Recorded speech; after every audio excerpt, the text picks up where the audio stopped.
মাত্র 25,০০০ টাকা বেতনের এক নিম্ন মধ্যবিত্ত ছেলের হাত ধরেছিলাম আজ থেকে প্রায় ১৩ বছর আগে। আজ এতগুলো বছর পর সেই ছেলেটি এরকম এক বিলাসবহুল হোটেলে, যেখানে একদিনের রুমের ভাড়া 25,০০০ টাকা, সেরকম এক হোটেলে, 5 স্টার হোটেলে আমাকে রাখার মতো ক্ষমতা রাখে। কিভাবে এত বড় রিস্ক নিয়েছিলাম সেই আজ থেকে ১২ বছর আগে। ১২ বছর বললে ভুল হবে, সেই ২০০৫ সালে যখন থেকে ওর সঙ্গে আমার সম্পর্ক ছিল, তখন থেকেই আমরা আমাদের ভবিষ্যতের প্ল্যানগুলো আস্তে আস্তে সাজিয়েছিলাম। সেই মোতাবেক পরিকল্পনা করেছিলাম এবং তখনই আমি দেখেছিলাম কি পরিশ্রমী একটা ছেলে, আর কি সৎ নিষ্ঠাবান একটা ছেলে, কাজের প্রতি যার অদম্য নিষ্ঠা এবং আমার প্রতি যার যত্নের কোনো কমতি নেই। যদিও পুরোপুরি আমার বাবার মতো কেউ আমাকে এত বেশি যত্ন করতে পারে না, কিন্তু সেকেন্ড পজিশনে যদি কেউ থাকে সেটা হচ্ছে শাহিন।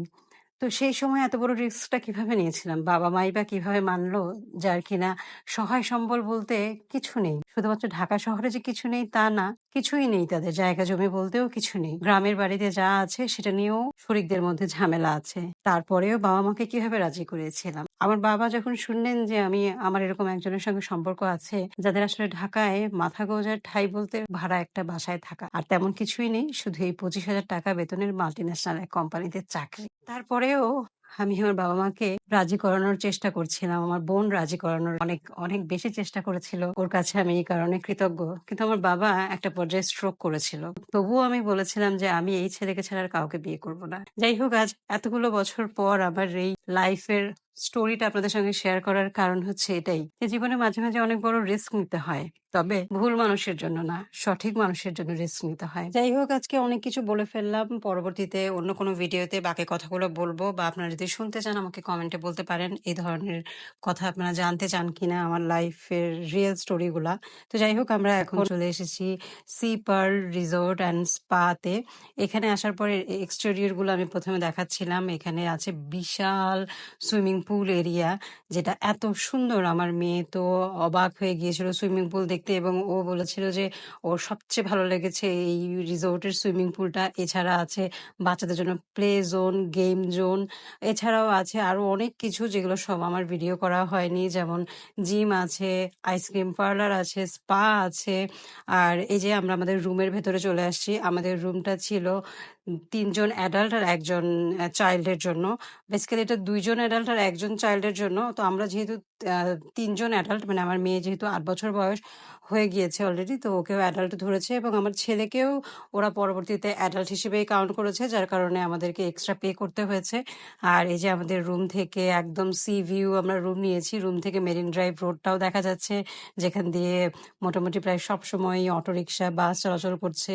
শুধুমাত্র একটাই কমতি ছিল, আমি বারান্দাওয়ালা রুমটা পেলাম না। বারান্দা থাকলে আমি হয়তো ফজরের নামাজটা পড়ে এখানে দাঁড়িয়ে চা বা কফি বানিয়ে সাগরের ঢেউয়ের দৃশ্যগুলা উপভোগ করতে পারতাম। তো যাই হোক, কিছু করার নাই। যা পেয়েছি তাতেই সন্তুষ্ট।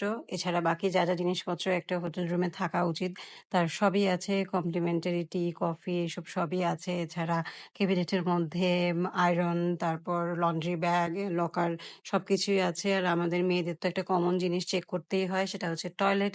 টয়লেটের ব্যবস্থাটাও আমার কাছে খুব ভালো লেগেছে, কারণ টয়লেটে ওয়াশ এরিয়া আর কমোড ২ টা সেপারেট করেছে, যেটা কিনা সবচেয়ে ভালো। কিডস সাথে থাকলে ওরা এত বেশি পানি ছিটায় যে কমোডটা নষ্ট করে ফেলে, ভিজিয়ে ফেলে।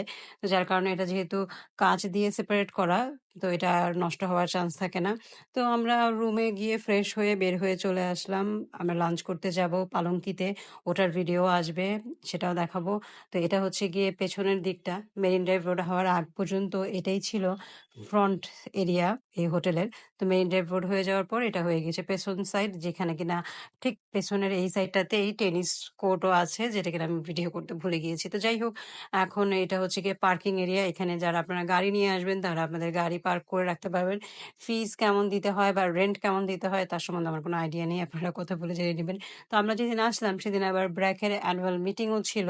তো অনেক প্ল্যাকার্ড, ফ্ল্যাগ ওদের এখানে লাগানো ছিল। আর এই যে মেরিন ড্রাইভ রোডে যাওয়ার আগে থেকেই যে কি পরিমাণ বাতাস, ঝিরঝির বাতাস আর সাগরের ঢেউয়ের আওয়াজ পাচ্ছি, একটা হেভেনলি ফিলিংস হচ্ছিল।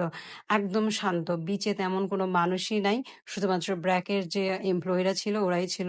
আর এই যে রাতের বেলা এখানে মুভি দেখাচ্ছিল। প্রতিদিন রাত ৮টা থেকে মুভি শুরু হয়।